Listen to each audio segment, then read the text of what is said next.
This is your host, the Apostle Reuben, with another short Bible lesson. Well, brothers and sisters, we're here. Isaiah 49, verse 6. Now, 90% of the Sunday Christian church use this verse out of the Old Testament to try to prove to the true Israelites that all nations are going to be saved. But brothers and sisters, they never really broke this verse down. This verse has levels. We have to break it down. So let's begin. Isaiah 49, verse 6. And he said, "It is a light thing that thou shouldest be my servant, to raise up the tribes of Jacob, to restore the preserved of Israel. I will also give thee for a light to the Gentiles, that thou mayest be my salvation unto the end of the earth." That thou mayest be my salvation to the end of the earth. Well, let's go back up to the top of the verse and break it all down. I just read it. Now it's time to break it down. Isaiah 49 and 6 again. And he said, "It is a light thing that thou shouldest be my servant, to raise up the tribes of Jacob, and to restore the preserved of Israel." Why does it say to restore? Let's go back to the book of Isaiah 42:22. "But this is a people robbed and spoiled." Robbed and spoiled. "They are all of them snared in holes. And they are hid in prison houses. They are for a prey. None delivereth for a spoil, and none saith restore." So the reason why we had to restore the 12 tribes is because they were robbed and spoiled, snared in holes, in prison houses. In other words, captivity. So they're being restored out of captivity. So let's go back. Isaiah 49, verse 6 again. And he said, "It is a light thing that thou shouldest be my servant, to raise up the tribes of Israel, and to restore," because they're in captivity, "the preserved of Israel." What does it mean when it says preserved? Why does it say preserved? Let's go back to Psalms 37, verse 27. "Depart from evil, and do good, and dwell forevermore. For the Lord loveth judgment, and forsaketh not his saints." Saints. They are preserved forever. So that is who is preserved. The saints. And I'm going to prove to you that they are the children of Israel. So the children of Israel are the preserved, not all nations. All nations are not preserved, just the saints. But look at this. "But the seed of the wicked shall be cut off." Again, proving my point. Not everyone is preserved. The book of Psalms, chapter 97, verse 10. "Ye that love the Lord hate evil. He preserveth the soul of his saints. He delivereth them out of the hand of the wicked." The wicked again. See, the preserved of Israel, his saints, have to be delivered from the wicked. See, that's one of the things you don't know. See, to restore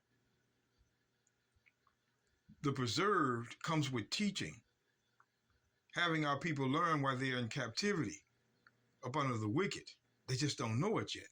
But the Lord, again, preserveth the soul of his saints. Now, again, what we're going to do is we're going to go to Psalms 148. There's nothing the Christians can do about this.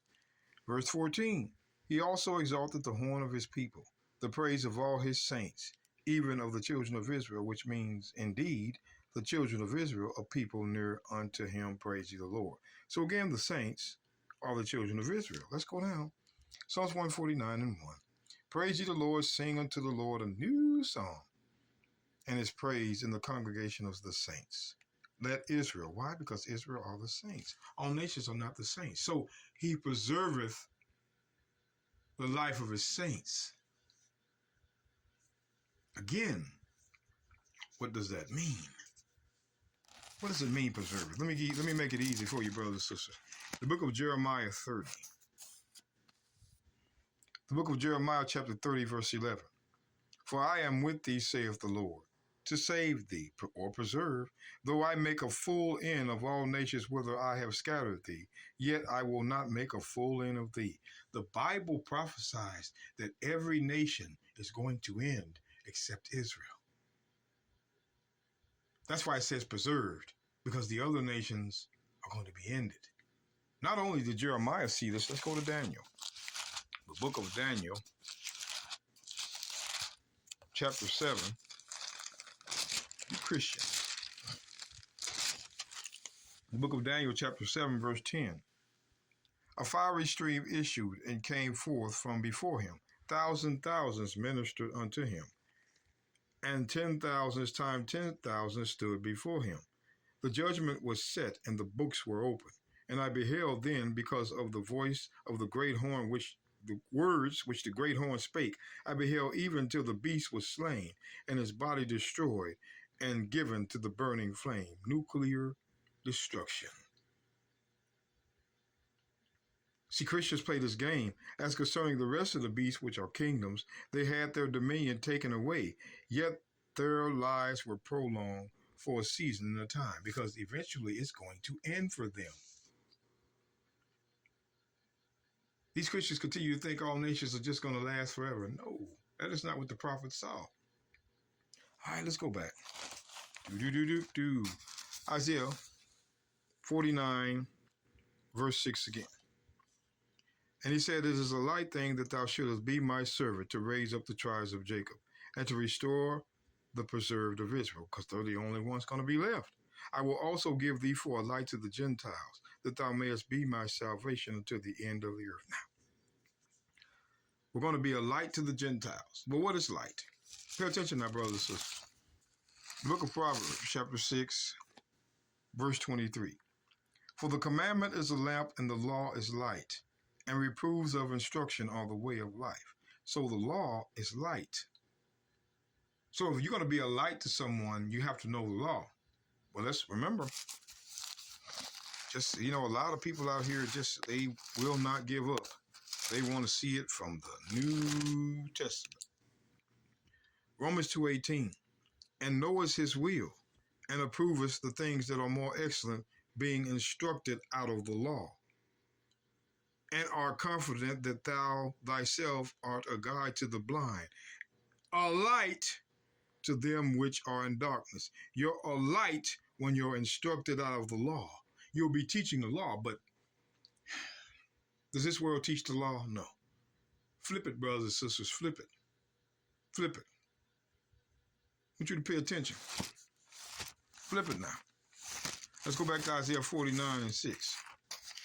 I'm going to show you Isaiah 49. Sorry about that, brothers and sisters, getting back here. Isaiah 49, verse 6. And he said, it is a light thing that thou shouldest be my servant to raise up the tribes of Jacob, and to restore out of captivity the preserved of Israel, because they're the only ones that are preserved. I will also give thee for a light to the Gentiles, that thou mayest be my salvation until the end of the earth. Notice, a light to the Gentiles, my salvation to the end of the earth. Well, who's at the end of the earth? Let's go to what they ignore. The book of Isaiah 48, verse 20. Go ye forth of Babylon, flee ye from the Chaldeans. With a voice of singing declare ye, tell this, utter this even to the end of the earth. Say ye, the Lord has redeemed his servant Jacob. That is what they were teaching to the end of the earth. The Lord is going to redeem Jacob. See, these Gentiles that were at the end of the earth were the uncircumcised Israelites, Jacob. That's why, again, brothers and sisters, we don't pay no attention to Christians. We already know the book of 1 Corinthians, chapter 12, verse 1. Now concerning spiritual gifts, brethren, I will not have you ignorant. Ye know ye were Gentiles carried away unto these dumb idols, even as ye were led. He called it, Paul's brethren, Romans 9, 3 and 4, are Israelites, Christians. He's not calling another nation his brethren. Oh, you're my spiritual brethren. Put your finger in your mouth, throw it up. That's not what that means. His brethren was his own nation. And they were Gentiles carried away into captivity. That's why it says restore. Restore the preserved. Because the Israelites are the only preserved nation, period. They go through these scriptures, brothers and sisters, but they try to hide the obvious. The uncircumcised Israelites were the Gentiles. The other nations, they have no chance at it. We're going to prove it in future podcasts.